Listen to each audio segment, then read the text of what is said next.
Hello and welcome to another HORRORific review. Tonight I'm joined once again by Steve Knight as we chat to you about I See You, directed by Adam Randall. The tagline for this movie is: a policeman and his doctor wife have some marriage problems and the son blames the mother. For his job, the policeman investigates the case of a missing boy. The possible kidnapping looks like some cases from a few years previous. This movie made a box office return of $1.1 million on a budget of $5 million. This was an interesting pick, mate. What? Yeah, I mean, you just said about the budget. I think if it had been given sort of international cinema release, it would have been a lot better. But it was restricted in the amount of theatres that it was allowed to open to. So that's a pretty modest budget for a movie.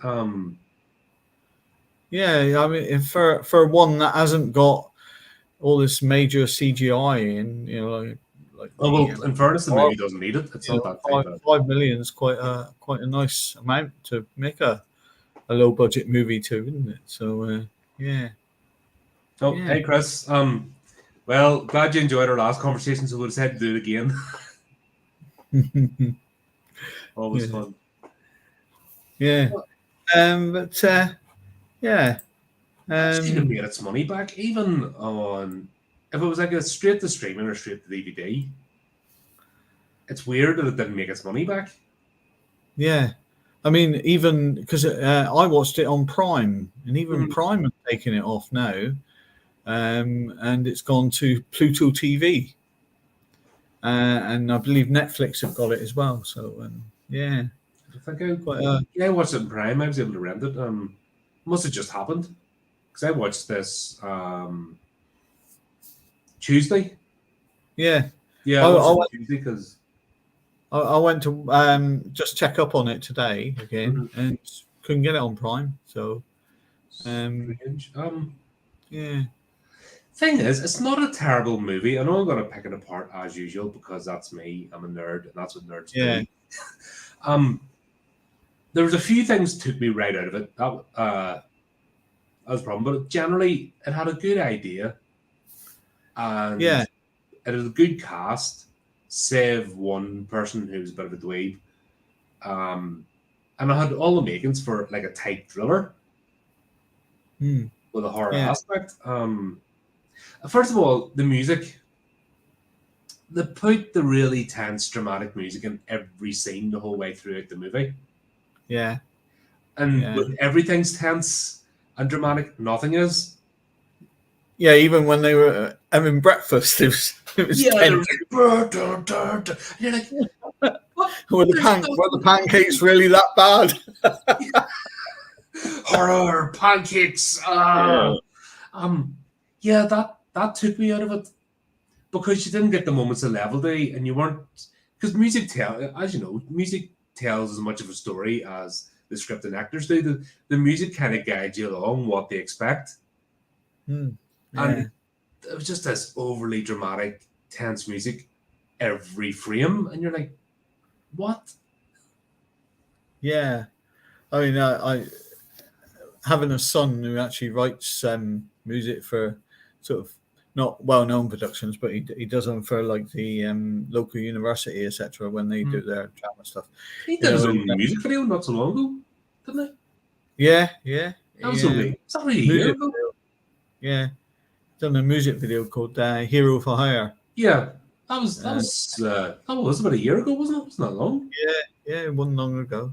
No, I remember you sharing it and checked it out. Yeah, but he also did music for Black, White, and Blood, I think it was called. It was a little horror short produced by 21 Media, I think they were called. Excuse me, sir. Why haven't we reviewed this? You wouldn't want to review it. The music's good, but the film's rubbish. Hold on a minute. Have you not seen some of the absolute tripe I've covered? Come on, man. Right. That's going on the queue. Get me a link or something, and that's going on the queue. We're bloody doing it. God's sake. Why'd you keep that quiet? Yeah, he was. He did that, and He's done the music for the Concorde. Remember Concorde's last flight? Yeah, God, that was a while ago. And they've done a video for that, and he done the music for that. But knowing the way he works, he wouldn't make everything like dramatic, like this film here. Like you said, every little, she picks a cup of coffee up and it's like that on the music, you know. And then But then that makes you desensitized, and I think that's part of the problem. You then become desensitized to the tension, and then the tension just dissipates, you know, because there's nothing there, and you get this tense, dramatic thing, and nothing happens. You're like, and then it does it again and again and again. Then when something does happen, you're already like, yeah, you're up at a high thinking something's going to happen, and it doesn't. And you think, yeah. It's amazing how all the components need to come together right to make a movie, and it just takes one cog in the machine to not be right. Yeah. And everything else can be perfect, and that one cog could be the thing that's jarring. That's what I heard about. I know it's talking about another franchise, but the latest June movie, because I know the trailer dropped for the part 2. Yeah. One thing, I still haven't seen it yet because too much time. Spend too much time watching cheesy horror movies, which I'm enjoying myself more doing. But one thing they said was the score, the music in that was just the visuals, the acting, all was great, but the music destroyed the movie. Yeah, that's amazing how that sound. A lot of people forget about how sound is as important as the visuals. Yeah, because it brings up all your emotions. Which, you know, when you can say, was it someone was saying there's something like 176 different emotions, I think it was, and you've got to target the right ones each time. I'm sure it was John Williams that said, the composer John Williams. I think it was in one of the making of Schindler's List, I think it was, where he was tasked with writing this score for this really sad film, and he said how he had to write according to the emotions, not according to the film. And of course, you had the anger, you had the sorrow, and he had a list of all these emotions. And this is where he chose to bring in the violin, but he wanted one of the world's greatest violin players, which was Isaac Perlman. And he worked with him. But yeah, he said it's all about emotions. And this is where in I See You, it seemed to think that every emotion in the film was a shock. Was a horror type of thing. And I don't think they targeted the emotions of the people who were going to watch and be either frightened or scared, or as much as they could have, really. But yeah. What did I do with that page? I lost it. I looked up who was writing Adam it? Randall. I was looking up Adam Randall. Some of the stuff, and I've lost. Did I close the page? I'm a moron. Oh, there it is. Sorry, flip. Right. Too many windows. Let's go again. Yeah, because I'm going to say he has actually, because we started this conversation before we went live. Yeah. He's a British director. Yeah. He's a bit all over the place with his movies. Yeah, he's what, 40 years old, 41 years old. Yeah. Just a pup. Just a young'un, eh? It is for some of them, isn't it? But 2 films I mentioned. Night Thief. Yeah. Was it's a vampire horror comedy. Yeah. And it's completely different from this. And another one, I Boy, I'd seen. And that's a real gritty, it's a sci-fi movie, but it's set in, it's like a South London council estate, high-rise tenement. Gritty drama with a sci-fi twist to it. He seems like I haven't seen any of these other ones. But He's, just going he's by got, the titles, Slow Horses seems to be a famous one, but I haven't seen it. yeah, because But they're all different movies. just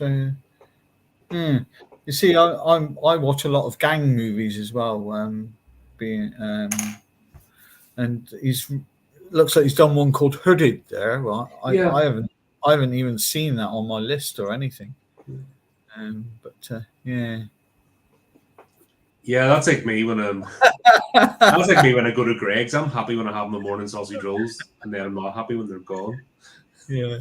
It's like, yeah, his movies are like he doesn't have a consistent style, so that might land part of the problem here.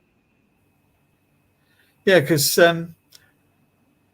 the film when it opens with that scene of like the town, doesn't it? And the kids playing, Yeah, and then they say goodbye to each other, and then you got the guy on the bike he's supposedly supposed to be 10, isn't he? he looks about 15. If you look at him, he looks about 17, 18. Yeah. But he's going along on the bike, and then suddenly American movies are notorious for doing that. He gets pushed off the bike, doesn't he, or thrown backwards.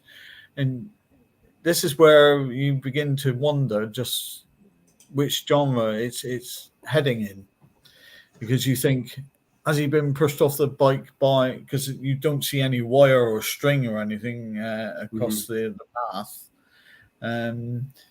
You know, what is going to happen from this point? Because is he being abducted or something, or you know, because he just disappears as well. And then of course you've got it goes to the scene of the cop's house, and the TV is turning on by itself and various bits and pieces. So it makes you just wonder which direction it's heading in from a very early point in the film. Yeah, and that was, like I said, it was, the music was the thing that, like I said, took me out of it. But I was invested in the movie and the plot. Yeah. At the beginning, because we were having all this setup, and unlike a lot of other movies, it's not spelling out straight away, or it's not being really obvious. So you're like, what is going on here? You know that there's tension, and the whole thing about the affair and that being like the centerpiece, and you know, I mean, the father lying and the sleeping on the sofa and stuff. Was that really necessary to us? Was that like a misdirect, or they spent an awful long time on it? Yeah, but he did kill him off, didn't he? He killed the guy who was having the affair with his missus, didn't he? Yeah, but we didn't see that until later. That was one of the later on, yeah, when the girl was actually hidden behind the thing watching it. Because I thought that was a very clever part of the film, though, was because you had the initial scenes coming in and things happening, and then you saw it from a different point of view. You saw it from the Frogger's point of view, didn't you? Because that's what it's that was the sort of point where I kind of went, oh, right, okay. So the movie's kind of building up, and it's looking like it's a supernatural drama, and something's in the house, and it might be related to the kidnappings, it might not. And all this kind of happens, and then next thing you know, a cutscene to a camcorder. Yeah. And I'm like, what? Is this now a found footage movie? What the hell? Yeah. And the whole tone changes of the movie. Yeah. And that took me, I'm like, what the? I was thinking, home invasion. You know, where is this going now? Yeah, you know, like The Strangers, or I did like the way that it was brought in, and you know, taking that as parts, because, like I said, you didn't know what was going on initially, and then you know you had the silver cutlery. He blamed the guy who was doing the window, didn't he? And then the guy who was doing the window says, "Yeah, your daughter let me." That was a good tense scene. Yeah, where it was her ringing him, and then he just throws the phone out the window. Yeah, just that moment of anger, and that was actually a good tense scene. And is it? But you're still confused. So where is this going? Yeah. Yeah. And then And in the old sort of scenario about the two boys who had been kidnapped wasn't really brought in until the sort of last bit of the film, wasn't it? When the like just a girlfriend, background thing, yeah. yeah. So yeah, the whole target of what we were supposed to watch seemed to be the copper and the couple who were the woman having the affair, and then the floggers, wasn't it? And is that what you call them? Froggers? So froggers is I looked it up in the Urban Dictionary term. It means when homeless people, someone who's homeless who stays in a person's home without their knowledge. Yeah, for days, isn't it? And then they then they move on to different ones. Yeah, and Mindy, she was documenting this. Yeah, but she brought her friend Alec, because he was the one with the camera. Yeah, so, but if she was one that done it all the time, surely she would have had a camera anyway. Yeah, but have phones. I don't know why he needed an old school camcorder. When was this? 2019. Yeah, 2019. 2019. It wasn't as if it was years ago. I see you. 2019. Yeah. So I don't know why she needed him with the old school camcorder. I argue the point that this would have been a lot better if she was on her own documenting this rather than him. I didn't get his character at all. Yeah, because he was supposedly her friend, but then he was the psycho that put stuff in her drink, wasn't it? To knock her out. Yeah. So I thought, well, if he was a friend, he wouldn't have done that, but because he wanted to extend it into like making. Well, he wanted to mess with the family. Yeah. And they really overplayed him. Like, you knew straight away he wasn't the killer. Yeah. Because he overplayed him, and his whole character and demeanor was like, yeah, they're overplaying him being the psycho, you know. Yeah. It's like he's definitely not the killer. It was done. Yeah. It was done too hard. You know, the red herring was dangled too much in front of our faces. Yeah. But yeah. Helen Hunt's in this. Was she overcast for this role? I think she was, because she wasn't. All she did was, play the woman who had an affair, and that was it. She wasn't aimed at anything else. It was a complete non-character. Yeah.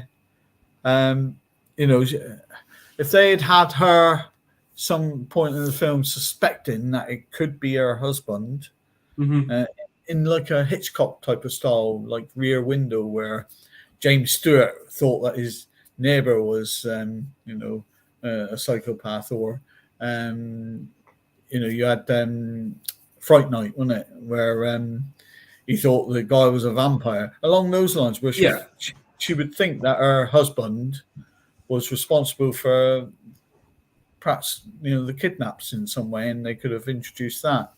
But she wasn't. She was just had the affair, and her son was pretty pissed off with her. And it was almost like they were trying to make him out to be the killer. Yeah. And doing the stuff, and you're like, nah, you're overplaying it. It's not him either. Yeah. Now, in fairness, I was surprised when it turned out to be the cop, the husband. Yeah, because it doesn't give you that impression at any point in the film.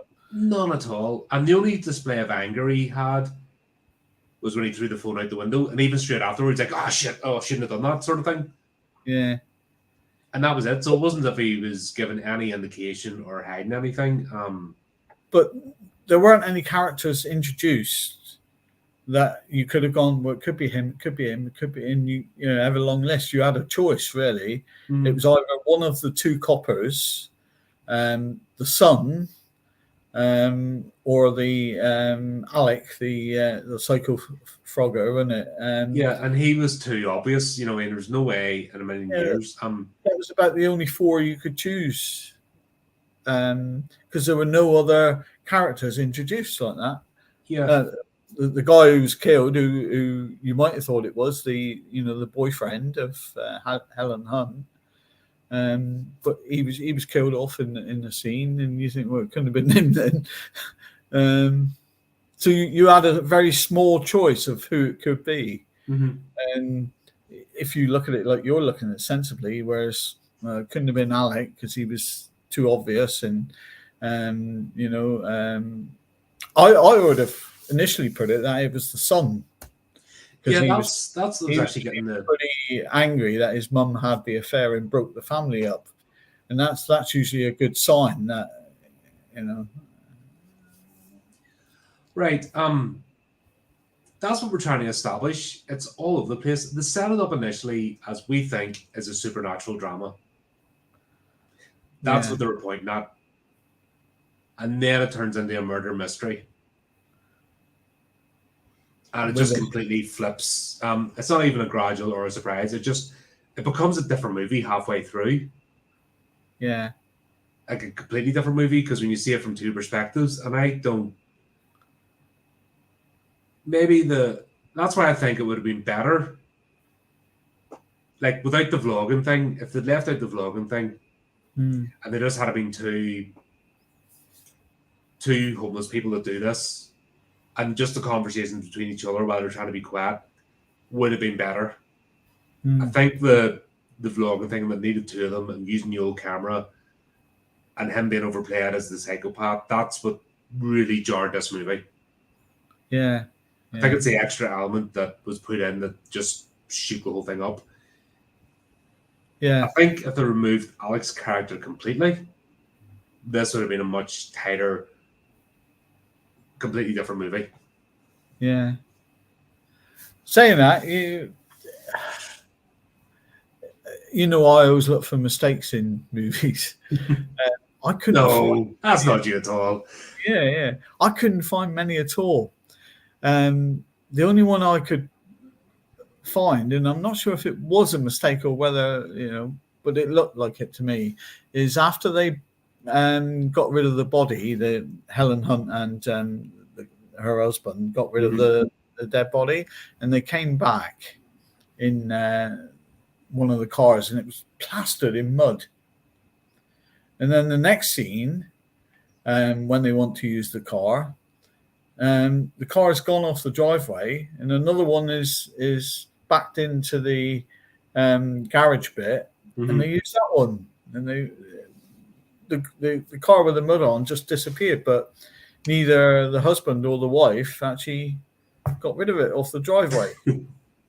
So that's the only thing I looked at several times, and I thought, the car has disappeared, and they're using a different car that has been reversed into the garage that wasn't there beforehand. So the dirty car went and the clean car appeared.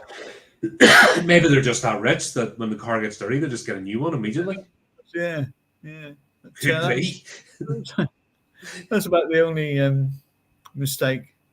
There are some continuity bits and pieces. When you put the bag over the girl's head, she just let him do it. Her hands weren't tied, so an initial reaction would have been to go like this. Yeah, but she didn't. She just let the bag go over her head, and so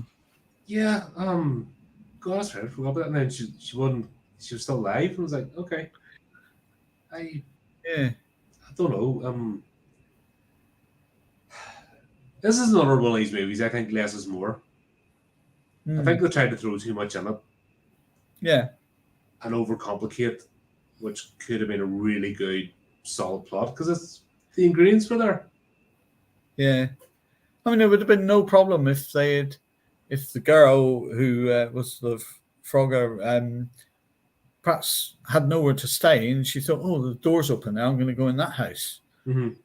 Didn't use it as one of these situations where she was a Frogger. She just stayed in the house or something, and then was down the basement and saw this guy killing, the affair, Mm-hmm. the guy who his missus had the affair with, and sort of put her hand across her mouth. And yeah, I do agree with you. It was a lot of it was unnecessary and over scripted. But Yeah, was a shame really.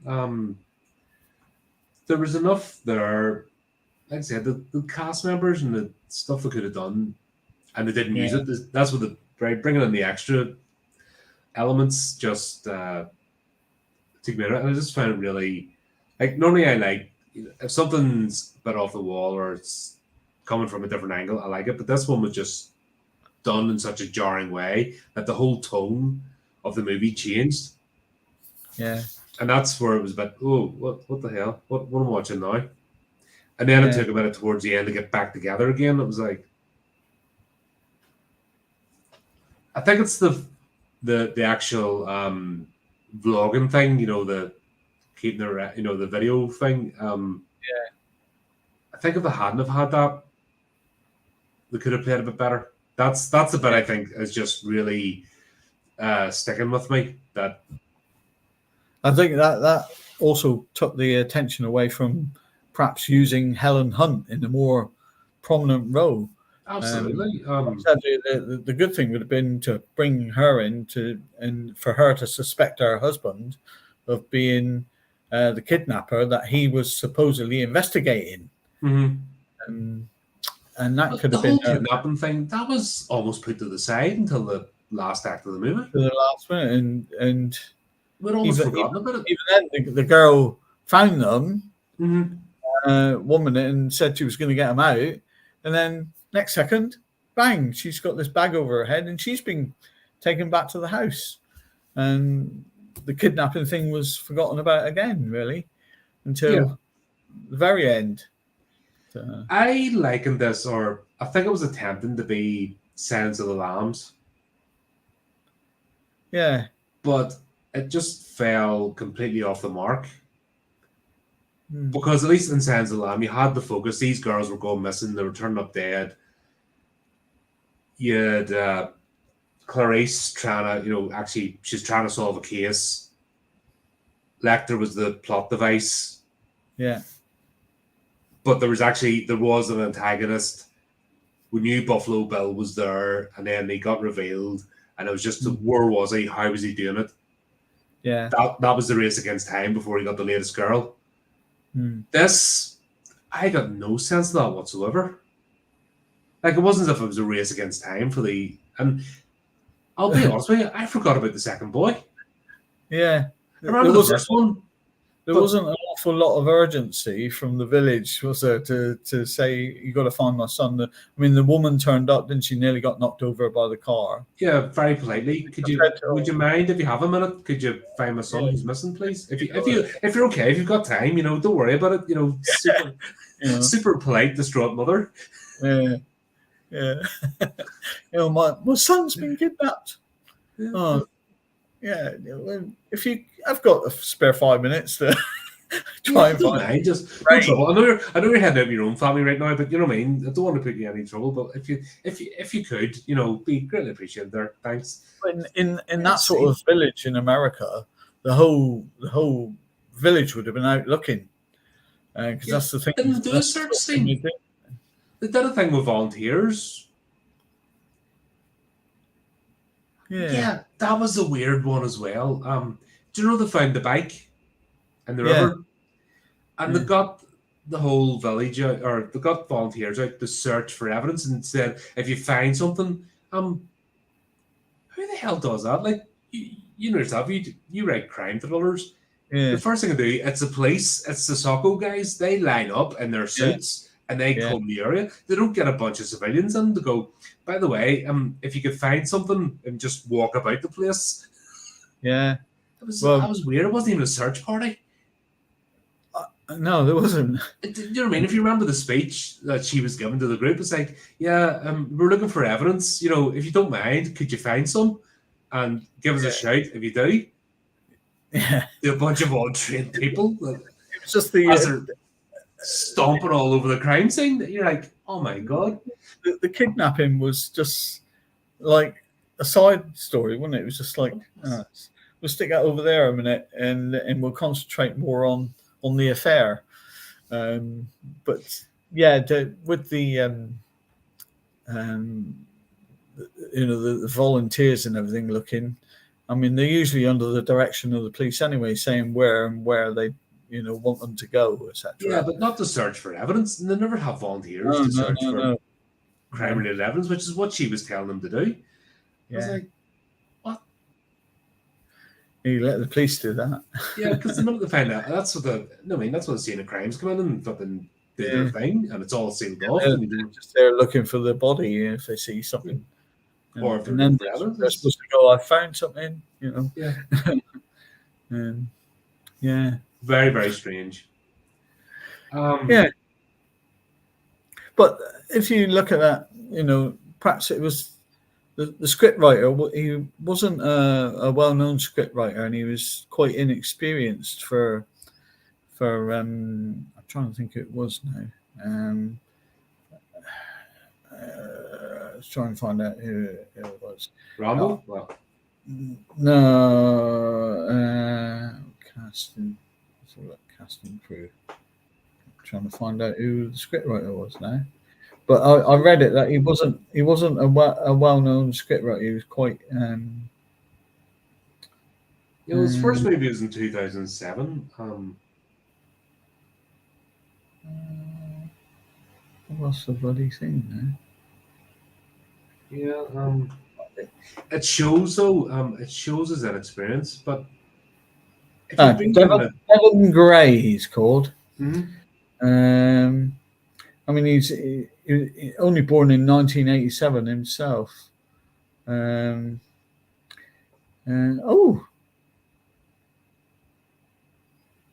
He was involved with Nope. In the film Nope.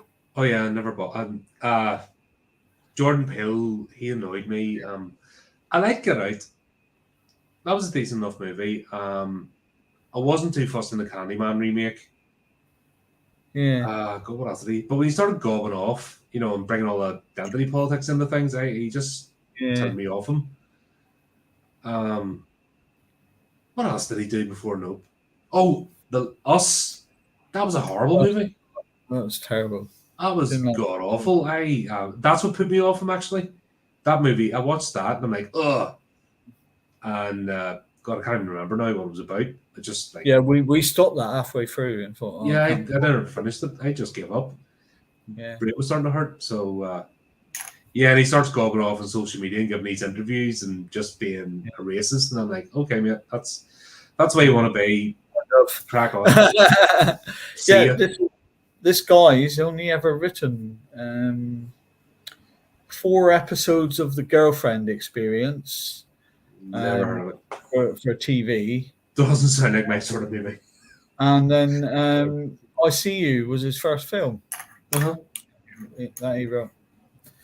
And that's apart from that, he's an actor who's been in Nope. He's been in LA Confidential. Mm-hmm. Oh, it's a TV movie. I've heard of it, but I've never watched it because he was in 1 episode of SWAT. He was in The Flash on TV, so he's very much a TV actor. All right, well that's 13 Sins. But he's American Horror Story. He was in 1 episode. Yeah, he's not a very well-known actor, but he's. I See You was only his second writing project. So So I think for someone who, if you look at it, someone who's only done that, I think probably he did quite a good job with this. Even though we're saying it's all over the place. Do you know now makes a bit more sense? If he's used to writing for TV, he's used to having a season to flesh out the plot. not a 90-minute movie. It's a Yeah. completely different focus and discipline. I draw the equivalent of writing a novel compared to short stories. Yeah. You know what I mean? It's not one's better than the other. It's a completely different focus Yeah. and ability to do one or the other. You know, some people that can write novels can't do short stories and vice versa. And if you're used to maybe writing episodal TV series or part of an overall part and doing a sliver of an overarching thing, that would make sense. But yeah, now I'm thinking about this is like an entire season of a TV show squashed into a movie. Yeah. That's what's happened. Because you think they could take each bit, make a whole episode out of each scene. Like, Yeah, as the mystery unfolds. you could have the section where the kids are being kidnapped. You could, Mm-hmm. You could The take Froggers would be their own episode, and Yeah. then it would make sense because it's coming from a Yeah. That's what it is. This is chopped up like episodes from a TV show. Yeah. That's what That's why the writing is so jarring. Yeah. That makes perfect sense. But Because you never know if the studio if he's put it to them as a series, said, oh, is a, and they've gone, oh no, there's not enough there to make a series. Let's bring it all together and bang, let's make a film out of it. 1 hour, 38-minute film, which could have been done over. Series have disappeared. Yeah. They used to be, when you got a miniseries, maybe 3 episodes or something. But it wasn't, like I said, it wasn't long enough to be an entire season. It was too long to be a movie. So you used to get miniseries on TV. They've kind of vanished. Which, I don't know, that kind of filled the gap. Yeah. Give certain stories a chance to basically get out there. Yeah. Yeah. So, quite an inexperienced team then behind it. You had a British director who hasn't done any major films. No, and he's done a whole bunch of different films, different styles, different. So he's not comfortable in his own style yet. He hasn't developed his own unique take. So you can't just go, oh, this is an Adam Randall movie. No way you go, this is a Spielberg movie, this is a Tarantino movie, this is the Wes Craven movie we were talking about last night. You can tell a director's flavor and style, and it comes across on screen, but this guy doesn't have any. No. But the inexperienced writer, really. Yeah. It looks like from the writer's point of view, he's done all this acting on TV, and he's been in a couple of films, and perhaps he's thought, I'd like to go down that route. I know I'll do these initial things. TV. He's done a few TV series, etc. And then he thought, I know, they now perhaps want this to be a film as opposed to a TV series. All right, I'll give it a go. Who knows what the sense behind the madness was? Who knows? Then they had some major players, even though they had the inexperience of both the director and the writer. You suddenly get these A-list actors in Helen Hunt. And you think, like, the only character I didn't buy into was Alec. That was it. Every other character was solid in this. Yeah. So it wasn't down to bad acting. No. That was actually one of the saving graces of the movie. That, like I said, solid cast, but they weren't just dialing in the performance. They were, they were believing what they were doing.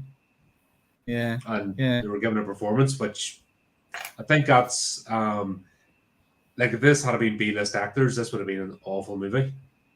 Yeah. I think they tried to, work with what they had. To do it. Would it have been better? Because the way it went, and finding out just the boom, Greg's the killer, and then it just escalated, and then the whole thing at the end, I'm getting caught. Would it not have been better if he'd gotten away with it? for this movie. It would have been nice, wouldn't it? No, but in terms of plot,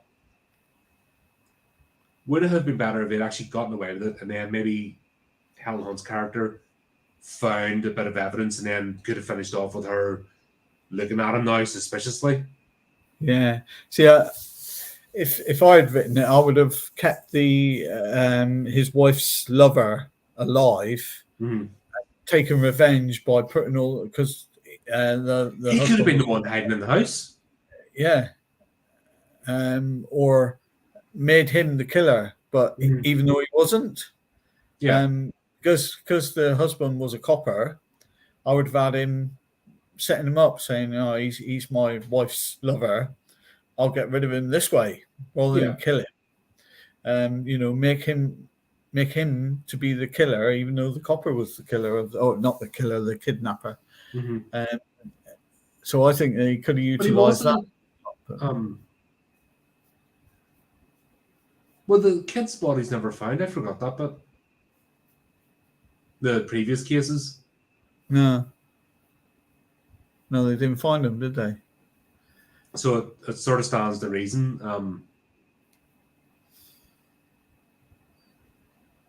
Hold on, was there? There was the one kid who survived. I forgot. That was a completely another separate part of the plot that I completely glossed over. Yeah. Do you remember the interview, the kid that survived? Yeah. But that was a weird non-scene. Yeah, because the two others were locked in the cupboard in the trailer, weren't they? Yeah, but do you remember they went to visit? Yeah. Because there was this other guy who was. There we go. This is how disjointed this movie is. We actually forgot the other plot piece, which is supposed to be the whole crux of the story, was the person they convicted for the original kidnappings. Yeah. Was in jail, and because this copycat or something appeared, he was going to use it to get out of prison. Yeah. We completely forgot.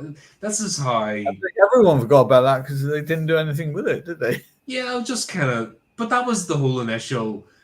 That was the whole thread, and that was supposed to be what the movie was about. So because... God, let's go back, because... Yeah, that's how... Because we're trying to figure out what the hell this movie's about, because it's almost like we're just watching things go along and no coherency whatsoever. Yeah. So this kidnapping happens. We see with the kid. It follows the same pattern as a previous kidnapping. But because this has happened again, the person who had been arrested and convicted for the original one now got his lawyer that was going to get his trial thrown out because he was incorrect, or is that incorrectly convicted or something? Yeah. Yeah, and then that was putting the detective under pressure to try and find the kidnapper. Yeah. Because this guy was going to get out, that they thought. And then they were trying to establish, was it a copycat? Or how's it? But like you said, there was nothing done that. Doing it all along. I mean, you didn't know. You didn't find that out, did you? No, there's no indication, but there was nothing done with that plot thread. No. And then that's where the whole scene of going back to the original kidnapping. So was there only one that happened? Good question. Because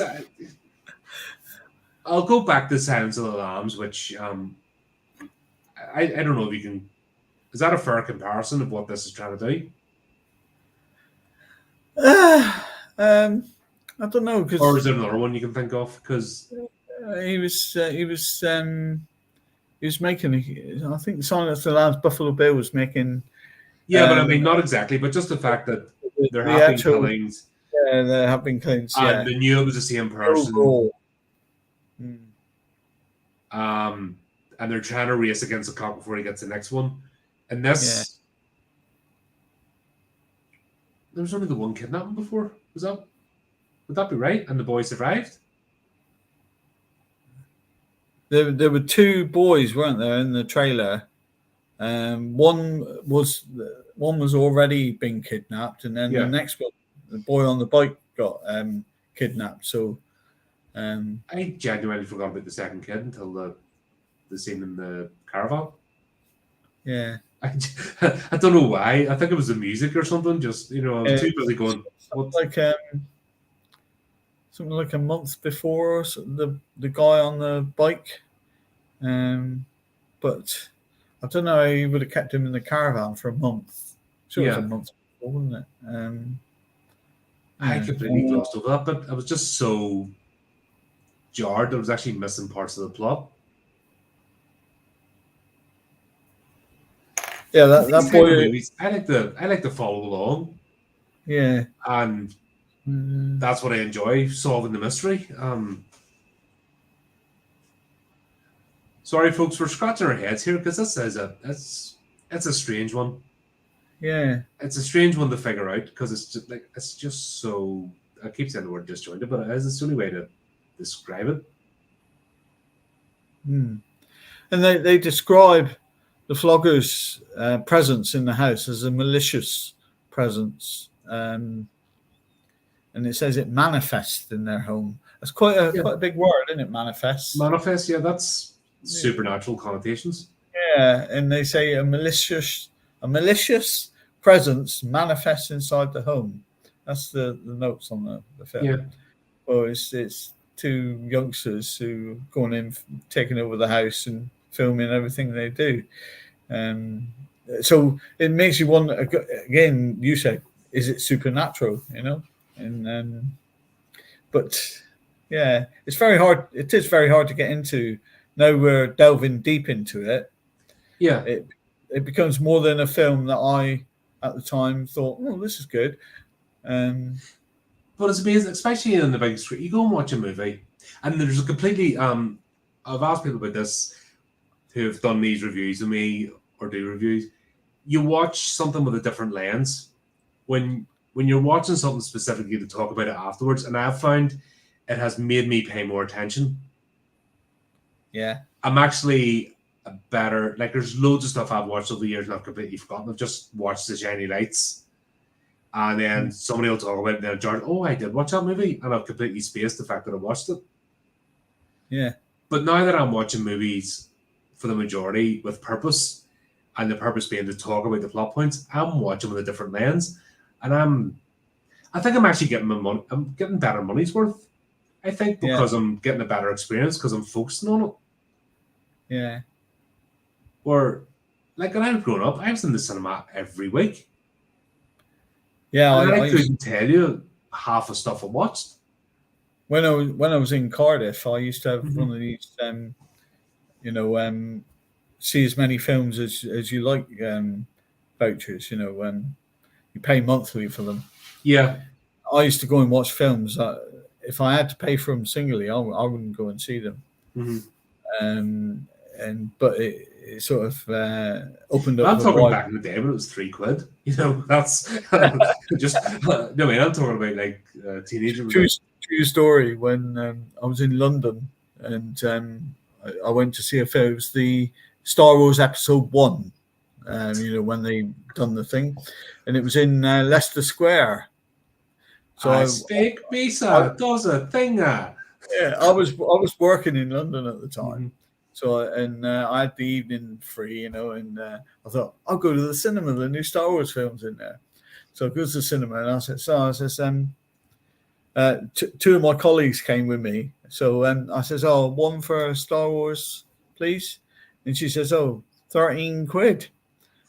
Well, I lived in Wales, our cinema was like one of those screens where they had to wind up the cinema projector. three quid to get in, 13 quid. No, I'm only paying for me. I said, I'm not paying for these as well. 13 quid? What? Film? Yeah.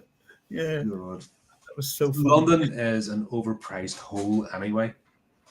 Yeah. I'm glad I live just outside it because holy crap.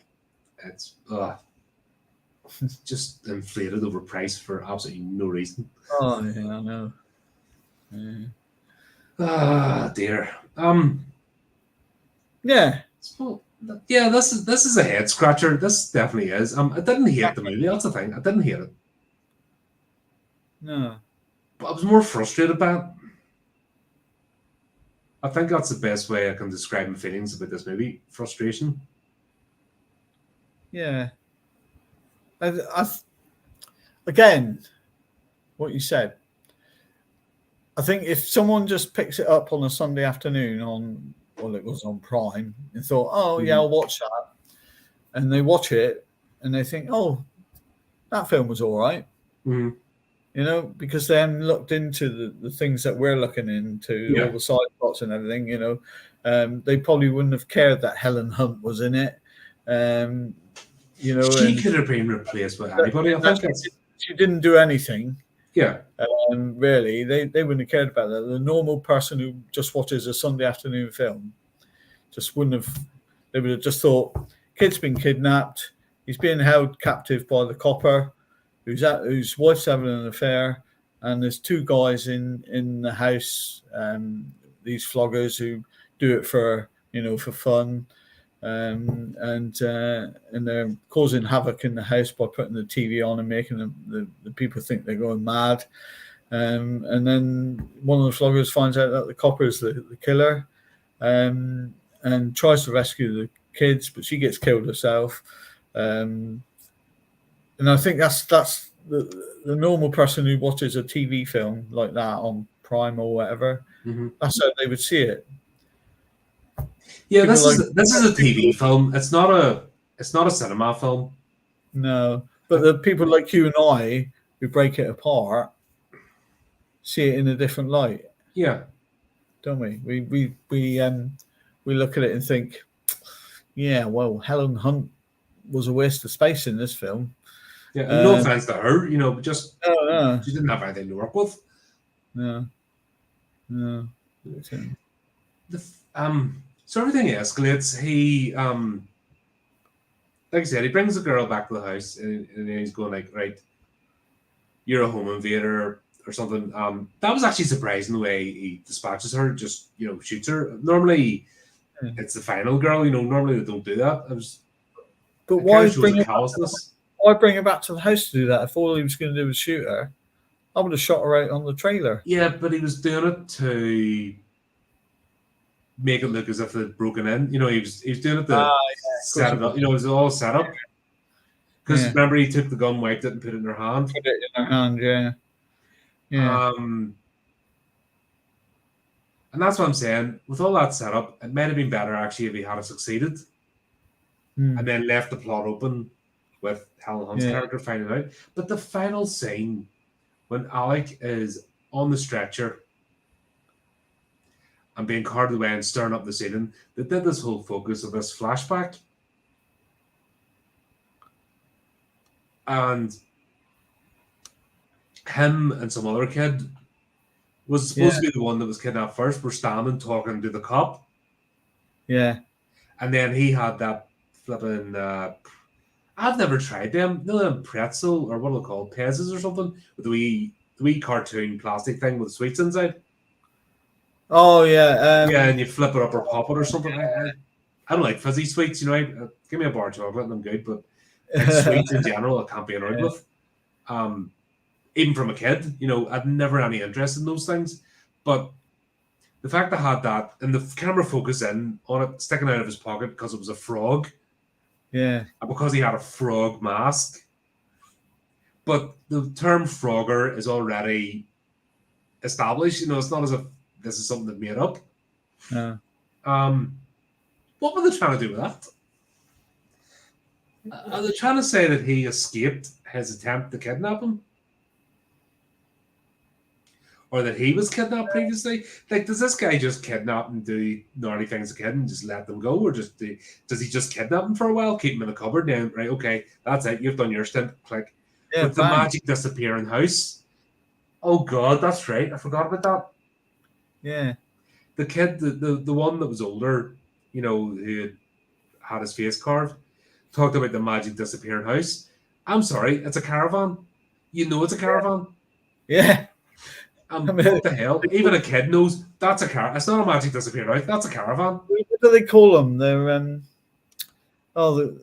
because there's actually one down in Plymouth. It's been turned into like a cafe type thing that sells coffee, takeaway coffees and everything.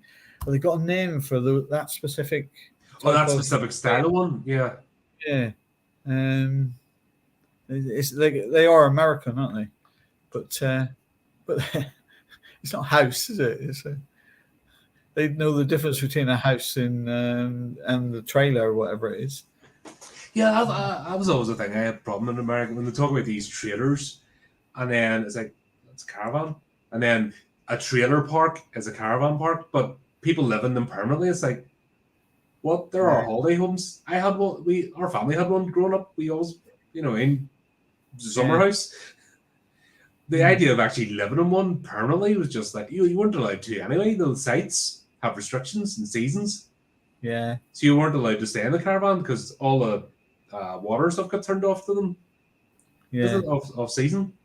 You could go down and obviously check on it and make sure things are fine. If you had one on one of these like haven sites, etc., you had to be out by something like the 3rd of November, and you weren't allowed back in until sort of February, were you? Yeah. It was like 2 or 3 months you're not allowed to be in it. Yeah. But in America, they have these things and they live in them, and you're like, okay, you. Yeah. Let's try and see what they're called because it's getting to me. I don't enjoy movies less.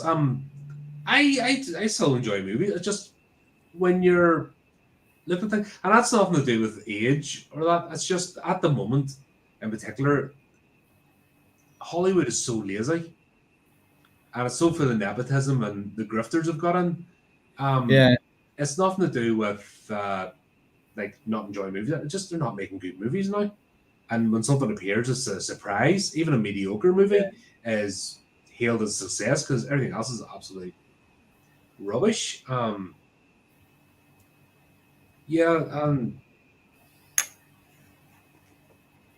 one thing. When you do if you're a movie fan, and if you watch a lot of movies, you are going to notice things. But then that's somehow, it's the same as reading books. You read books by the same author, you recognize beats, you recognize plot devices. The trick is to make it refreshing, put it in the new scenario. I was talking about this with the latest Evil Dead movie, where I like this one better than the 2013 one because the 2013 was a rehash. Yeah. Going over the same ground again, where this actually took the story, okay, let's move forward with it, let's move on and genuinely introduce new characters, and that's the way to do it. Yeah. But there's loads of things we've seen. I remember that from such and such, I remember that. But that's okay. As long as the package now is refreshed and it's interesting. We're all like if I watch a slasher movie, I know almost beat for beat what's going to happen. It's just as long as it's doing it in a more interesting way. Cool. Same as this type of movie. Sorry, this type of movie, not this movie in particular, because this movie, I don't know what it's doing, but a normal movie, you have the red herring. Okay, the killer might be this. You have the race against time because there's a victim trying to save the latest one. The Black Phone did it really well. I like that. I like that film. That was a race against time because he knew it was his turn. And that was done with supernatural horror, and it was done very, very well. Yeah. But that had all the beats. Okay, nobody knew who the killer was. No. That was part of the mystery, trying to track him down. So it was this race against time to find out who and why. The wee lad himself was in a race against time because he knew it was only a matter of time before he was next. And the sister was trying it her way, and they brought all this stuff in. That was a really cool movie. So, and I've seen those type of movies before. Yeah. You can recognize some of the plot points, but it doesn't stop your enjoyment. I think just lately, just the movies have been so terrible that I think the introduction of CGI is they still haven't got it quite right. No. Because everything's fast with CGI. If you take the Hulk films, that they made with CGI, and the Hulk was jumping from one valley to another. And yeah, but that was actually, believe it or not, that's the same as the comics. Yeah, I read the Hulk comics back in never the day. read. I was a Spider-Man person. Yeah. But I think because I was used to the old Lou Ferrigno series. Remember that? Yeah, loved it. Bill Bixby. Bill Bixby, yeah. Yeah. Because I was used to that, I wasn't sort of used to him jumping across valleys, but you could tell it was CGI because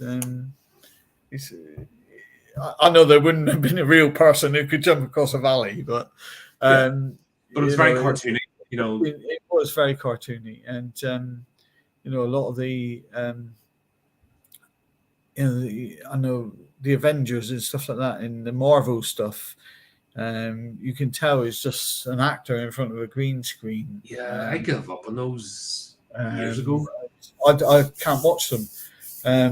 If you take the old Superman films when Christopher Reeve was it, when he used to come down out of the sky and he used to hold his hand up like that was a seesaw. Because I watched the making of it, and he'd be on that side, and as he was coming down, the seesaw would go down, and it would make it look as though he's landing on his feet, coming down from it. And you take the original Star Wars Episode 4. The battle scenes were done on a table tennis table, and they were chucking bloody bomb, little bombs. That was part of the magic.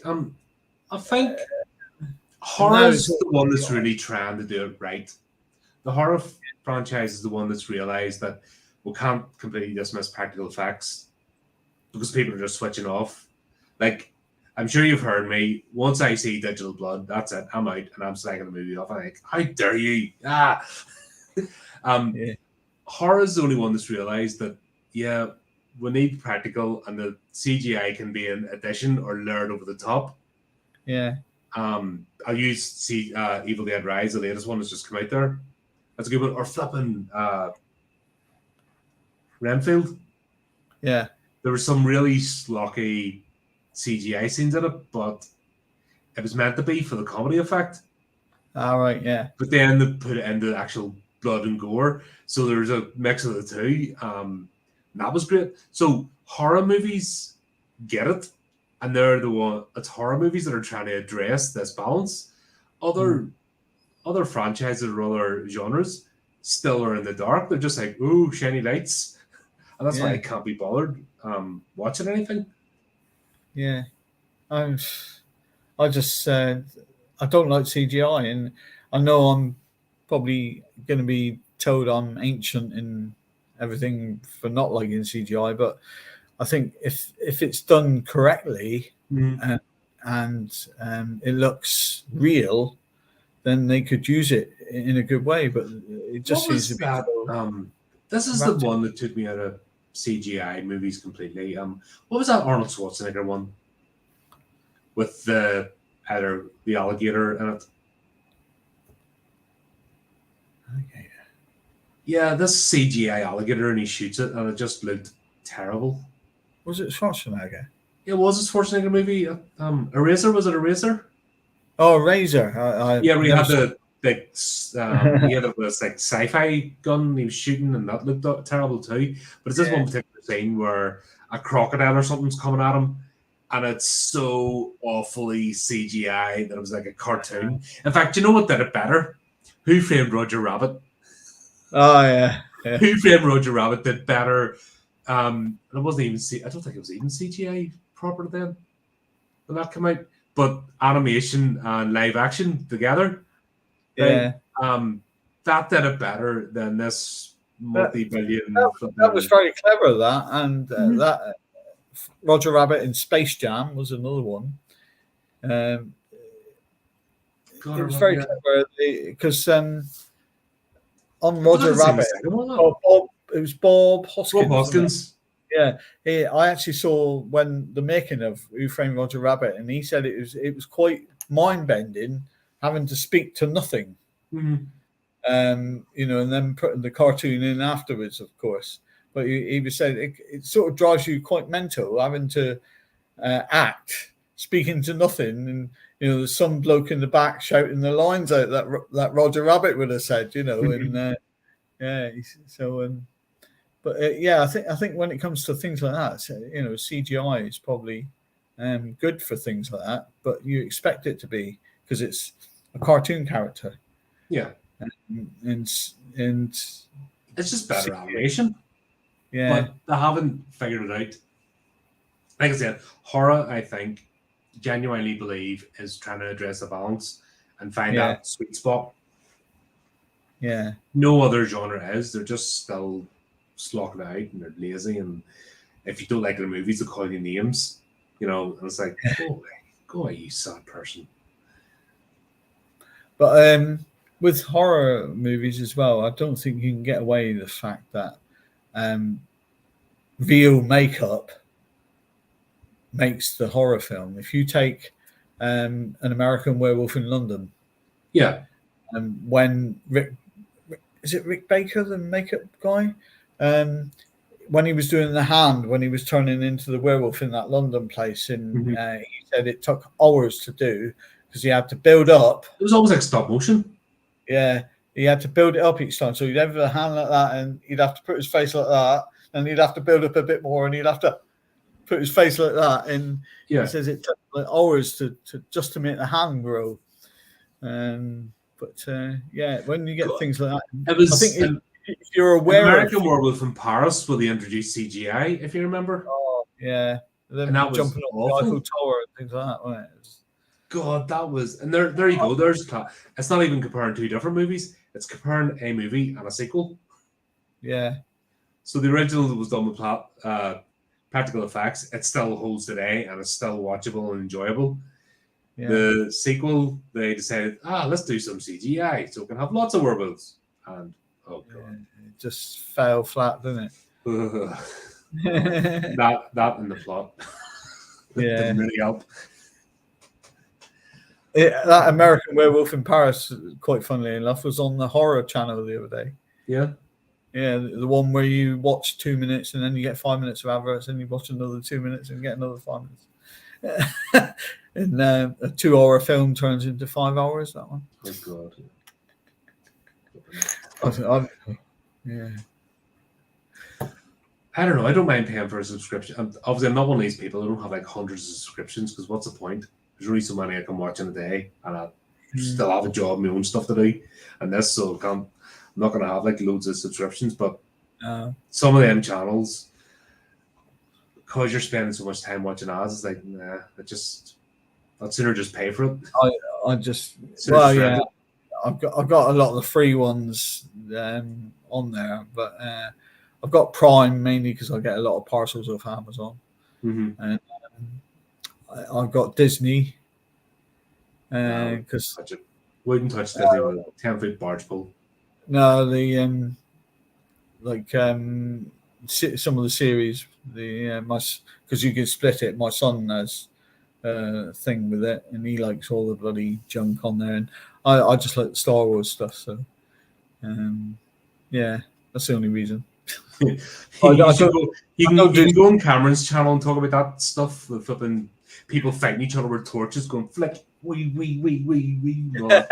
I don't do Sky. I think that's extortionate waste of money.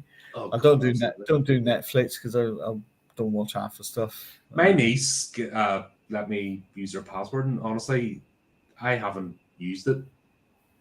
And when they bring out this thing to stop sharing passwords, I'll not even notice. Yeah, barely switch it on. It's like you just look at the list and like, nothing there. Yeah. So, what's this? That movie was Roger Rabbit. It was really. He's right. Yeah. And Christopher Lloyd in it was fantastic. So Chris fancied Jessica Rabbit then? Yeah. A bit worried about Chris.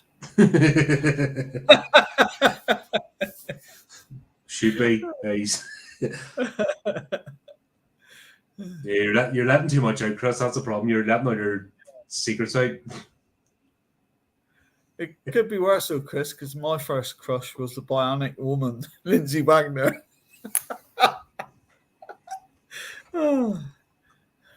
Just because she was bionic. Mm-hmm. Wait, where are we? Yeah, that's another fantastic tangent because I think we've beat this movie to death. Yeah. I think we have. That's yeah, it was frustrating.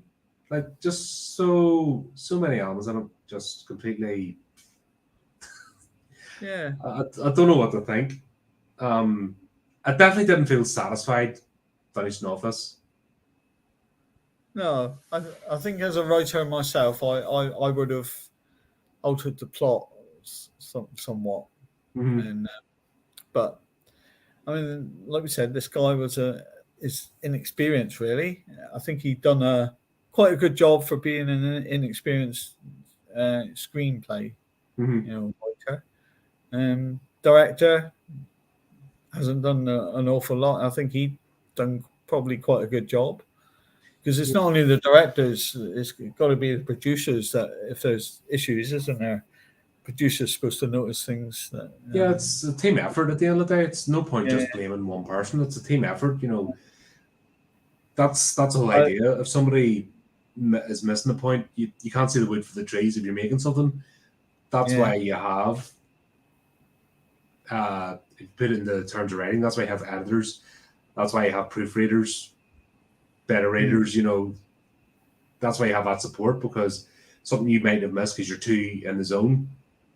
Yeah, and that's how things get fixed. But I don't know. I don't think people working together on this one just threw it together and didn't really care. Saying that, it's got quite a high score on IMDb, 6.8. Well, like I said, the casual audience is probably happy with us. Yeah. It's like I said, you get the Sunday afternoon sort of people who just want a film to watch. I think, oh, that's good. Until whereas you and I pick it apart and go down the sort of look at things from the wider angle. But you got 6.8. There's 57,827 people with an average of 6.8. That's actually pretty decent. That's quite a good score.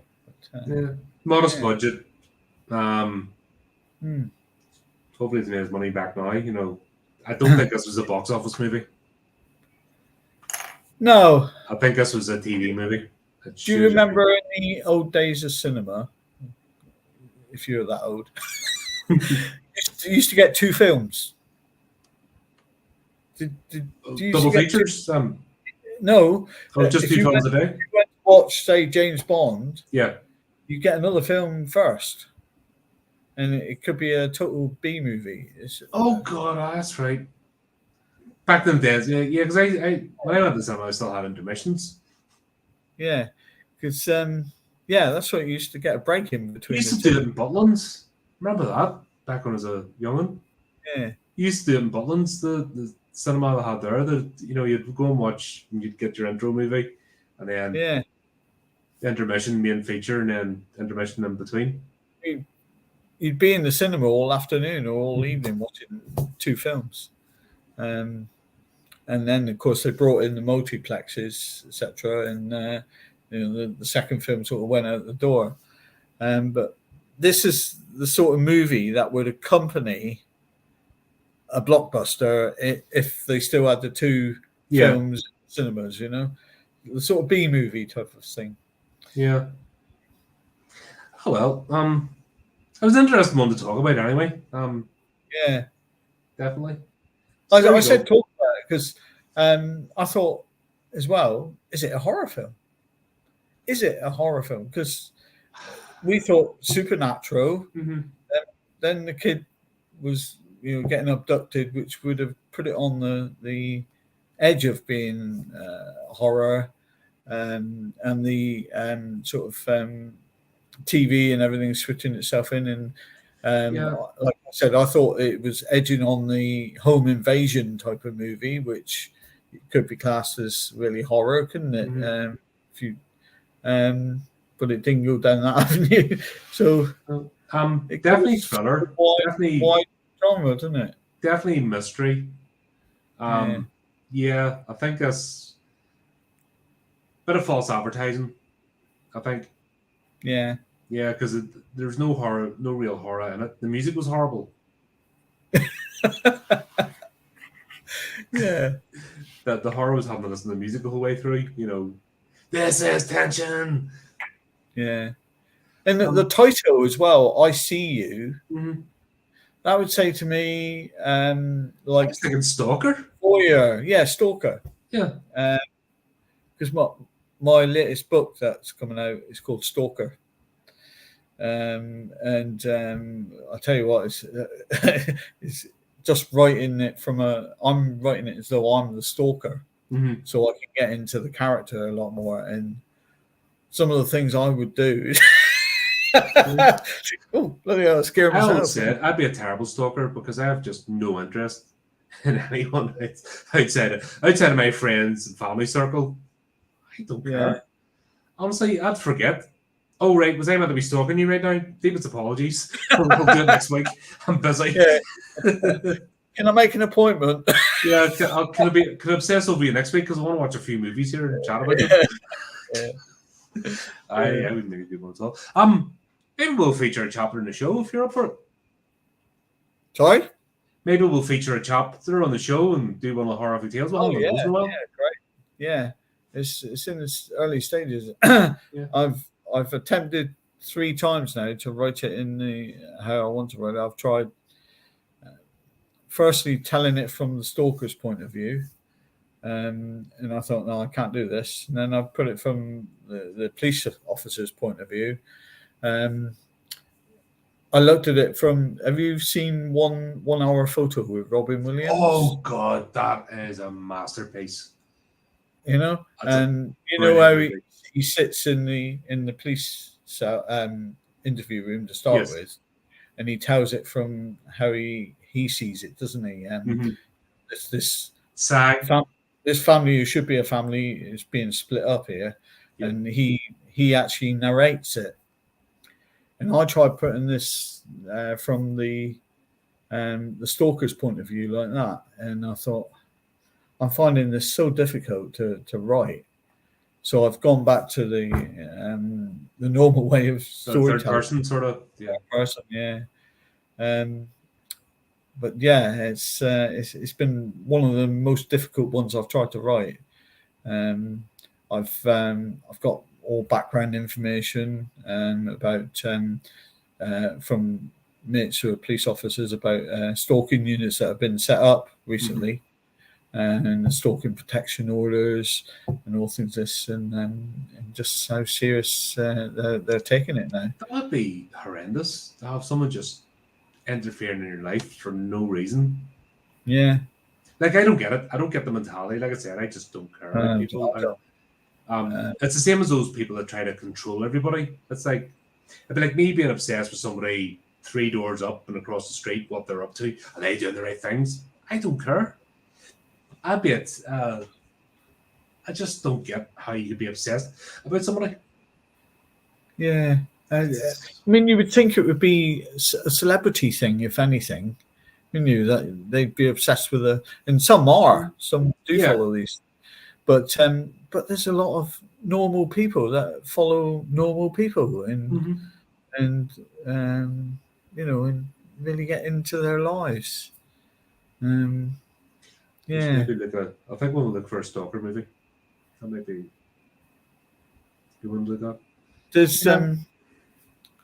There was a TV series, a real life thing on BBC called Stalker, and one of these criminal psychologists was on there going through a real case of a woman who was stalked and how just people weren't listening to her. And it was quite a harrowing thing, really.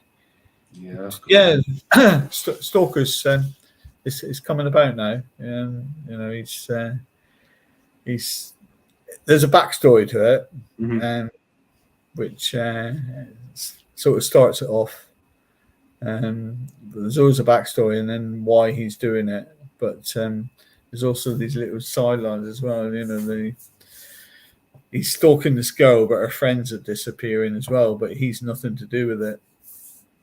Oh, it's almost like, all right, this is my patch. Yeah. Find your own. Yeah. Interesting. No, I finally started picking up the pen again. I've got, I've had my latest anthology idea because I like to do anthologies by themes. Yeah.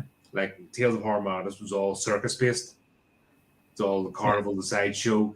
So rather than just doing a bunch of different stories together, I like to do a theme and then have all the stories fit in that. So I finally started working on that again because I've actually got some headspace now in the afternoon. So I'm not coming home completely frazzled and knackered. I can actually sit and think and start to write again. It feels quite good to get back into it again. I'm just really, really slow. I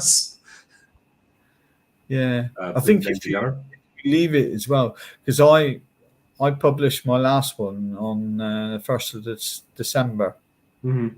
And then I took December, January, February, and then it went into March, sort of the first week of March. And I thought I've got this idea all written down in all spider diagrammed. I haven't done anything with it, and that's when I come across the problem of how do I write this. Mm-hmm.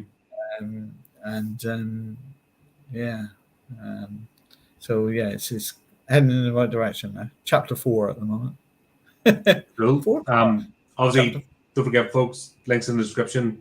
Follow Steve and his work. And check out, he's been on the show quite a number of times, you know, HORRORific Tales. So we've featured quite a few stories now. So make sure you check those out too. Right. I think we've really gone for that film, haven't we? We've just forgotten. That's forgotten about the film. It's like, I think that's the most apt description of it. Forgettable. Just a bit is if you're a Sunday afternoon film watcher who just likes a film to watch, you know, it's a good one to watch. Yeah. If you're one who picks up every little thing like me, picks up all the mistakes and you know, plot lines, etc., then you're going to have a whale of a time trying to work it out. Yeah. Yeah. Basically, that's watch and forget. Popcorn flick. Just watch it. Yeah. Forget it. Yeah. You might have a good time. You might not. It's not offensive, you know, as in horrendously bad offensive. It's just confusing and just badly put together. But there you go, folks. We shall bore you no longer because we can just sit here and chat anyway. And then forget we're streaming. That's right. We're meant to be entertaining for an audience. Oh yeah, you guys out there. Sorry, I forgot about you. My dog will be coming down in a minute. Is it breakfast time yet? I'm like, oh god, I'm going to into work. All right, folks. Thanks very much, and Steve, thanks again for coming on. Always great to have you, mate. And as usual, keep up with the channel, do the typey clicky things, and until next time, keep it creepy, keep it horrific.